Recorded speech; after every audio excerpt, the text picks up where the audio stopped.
Yes, nkulamusizaako mukwano gwange najjo sinzo bango otuwuliriza webale kwekuumira ku mayengo gano aga UG Update TV. Amawulire agava mu ggwanga erya Rwanda saako ne mu Belgium si birungi gwe mukwano gwange ali yampuliriza. Amawulire agavayo si malungi galaga nti nno Rwanda ne ggwanga erya Belgium bali kabwanango gwe mukwano gwange ali yampuliriza.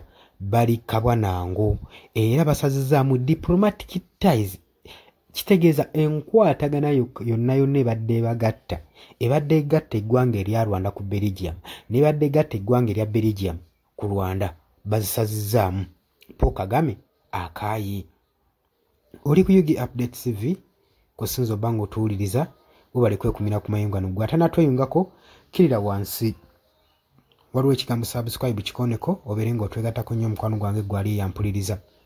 Kaakati embeera evudde ku ki? Kigambibwa nti nno Rwanda erumiriza eggwanga lino erya Belgium okubanga lyesigamye nnyo ku side ekulitisizinga Rwanda era nga bagamba nti jjo nejjo ly'abalamu Belgium avayo neerangirira ng'egamba nga weegenda okusalako obuyambi AIDS bebadde fundinga mu ggwanga erya Rwanda era n'ebatuuzaako n'akazito sanctions ez'enjawulo. Era Rwanda egamba erumiriza nti no Belgium yeegase wamu ne EU European Union okulaba nga bagiteekako akazito nga bagiwaayiriza ku ebyo ebigenda mu maaso mu regions eza Eastern Democratic Republic of Congo. Kakati Paul Kagame Rwanda kyakoze agambye nti naye sigenda kkaayana nammwe wemba nga musazeewo okolawo muti naye n'asalawo asazeemu diplomatic ties zonna zonna enkolagana zibalina n'eggwanga erya Belgium era awadde essaawa 28 okubanga buli diplomat ali mu ggwanga erya Rwanda nga mu Belgium alifulume. Awadde essaawa 24 buli diplomat ali mu ggwanga erya Rwanda omu Belgium afulume eggwanga erya Rwanda asibeko obubwe agende ayabulire eggwanga erya Rwanda. Birungi si birungi gwe mukwano gwange ali yampuliriza.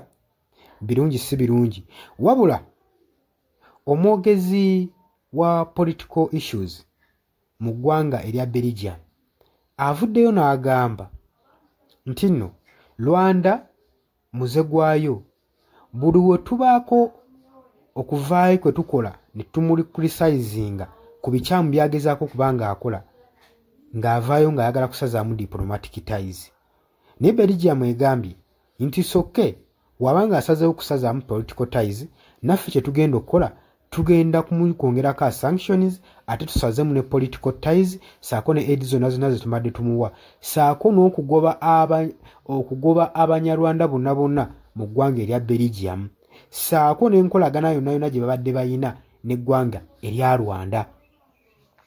Belgium naye wetu wegambye egaye buli kintu kye tukwasigana ne Rwanda tugenda kuba nga tukijjamu omukono bonna buli senator buli industry na buli ministry gye tulina ng'erimu omunyarwanda buli omu tugenda mutikadde ewaabwe bw'abanga Paul Kagame bw'atyo bw'asazeewo okukola.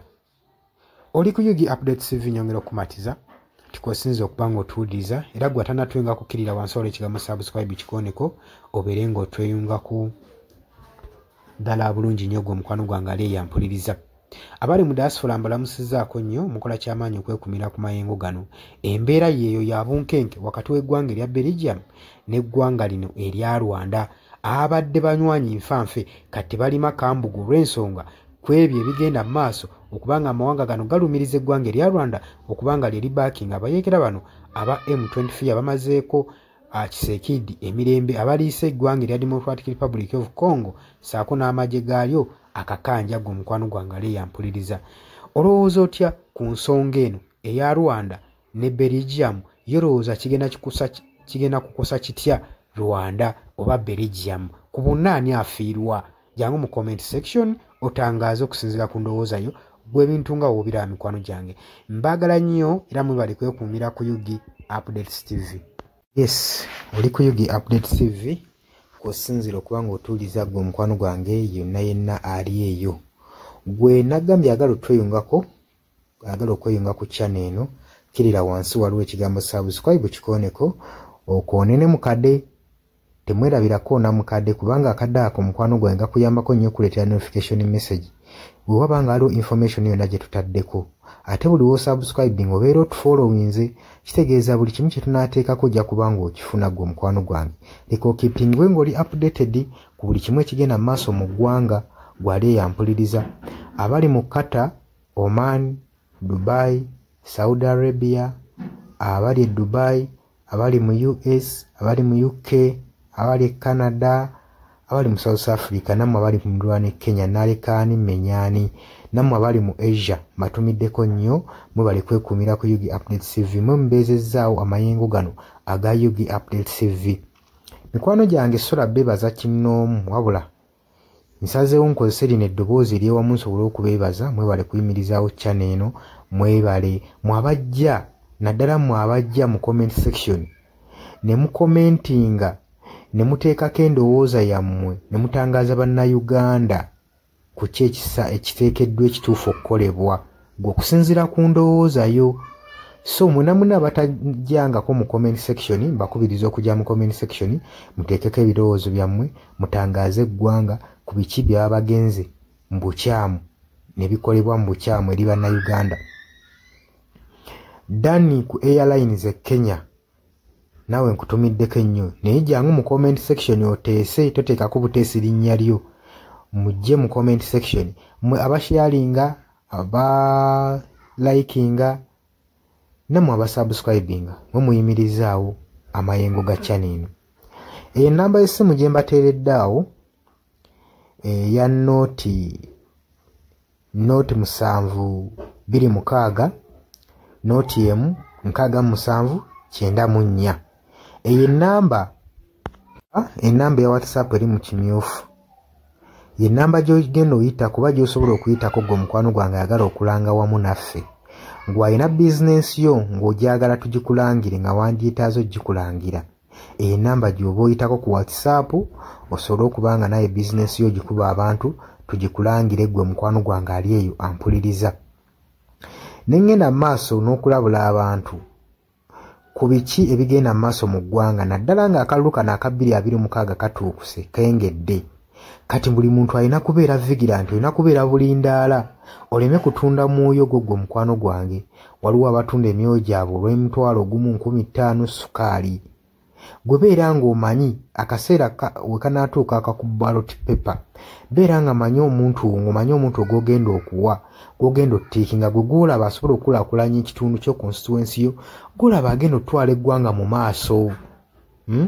Bannange tusibwa nnyo akatambaala mu mutwe mu biseera nga bino newankubadde obwavu babubalumizza mutya. Totunda mwoyo gwo ku lw'akantu katono wabula saasira ku ggwanga lyo osaasire ne ku zadde lyo osaasire ne ku future weenaabeera. Lowooza ku by'emu maaso. Weewaawo abamu muyinza okulowooza ng'ebibatabakwatako nga tebikwatako naye ensobi yonna yonna ekolebwa eiza relative sengaawo maamawo kojjaawo biyinza otutuuka ng'ekyo ekizibu gwe kyetooloddeko ate olaba ebikwatirako biyinza otutuuka esa ne byetooloola ne bifundikira nga bikkutteko gwe omukwano gwange ali eyo. So kyenva nkubiriza baganda bange mwenna abali ku Yugi Update TV ogenda maaso n'okusharinga information eno. Baganda baffe beebeereremu ate era baleme kutunda mwoyo gwa ggwanga babeere nga batambulira ku mazima nga bayimirira ku mazima nga bayimirirawo ku lw'eggwanga lyaffe erijja mu maaso ku lwa future y'abantu baffe n'eggwanga lyaffe mu maaso kubanga buli muntu ekigenda mu maaso kati akiraba. Bw'atalaba kigenda mu maaso nkakasa obeera muzibe ate era ne muzibe naye alina byawulira ebimutyemula omutima kati n'amanya nti no mu ggwanga mulimu kino. So nkubiriza buli omu obeere lalabayi wa munno osobole okuba nga oli kalabalaba w'oyo ku biki ebigenda mu maaso. Obakubirize n'omubakubiriza waliwo abali mu byalo nga tebamanyi kigenda mu maaso. Mubaagaliza subscribinga ku mikutu gino bategere ebigenda mu maaso mu ggwanga lyaffe wakati smartphone zajja gwe mukwano gwange ali eyo. Wabula mbaagaliza olunaku olulungi mubale kwekuumira ku Yugi Update TV mwebatana subscribinga mugere maaso n'okusubscribinga. Mbaagala nnyo era mweraba.